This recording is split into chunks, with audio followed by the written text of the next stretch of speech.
اینا تبلیغات رسانه‌ایه. من تعجب میکنم شما خبرنگارید یا سیاستمدارید. بنده هم خیلی شفاف عمل کردم. اجازه بفرمایید من شفاف آوردم قشنگ به شما هم نشون بدم. ببینید بفرمایید.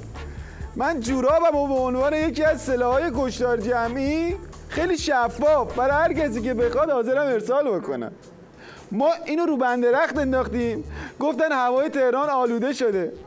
رفتیم تو سطح کرج نشستیم، شستیمش، گفتن آب تهران آلوده شده. ما با این سلاح چیکار کنیم؟ آقا خواهشاً بیان ببرینش. آژانس کجاست؟ بدون برداره ببره. ما نمیخوایم اصلا. Thank you, Mr. President. Thank you. Oh. What is your problem? What? Brian is so friend in the job.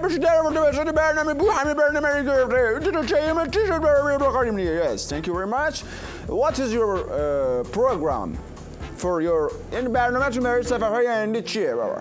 والا برنامه اینه که به کشورهای بزرگی مثل سودان و ونزوئلا و موریتانیا این دور و برا بریم. اما خودم شخصا راضی نیستم. میخوام برم ونیز، پیدا کنم یه میز خیلی تر و تمیز با یه چاقوی تیز روش بنویسم یه ریز دوست دارم عزیز. بله ویز مخلص آقای رئیس. بفرمایید جان. Hey, thank you. We're برنامه تمام شد. دوتا چایی من آخرش نیمد. Yes, thank you, Mr. President, Dr. Engineer, Marker, Super Film, General, Mr. محمود احمدی نژاد. Yes.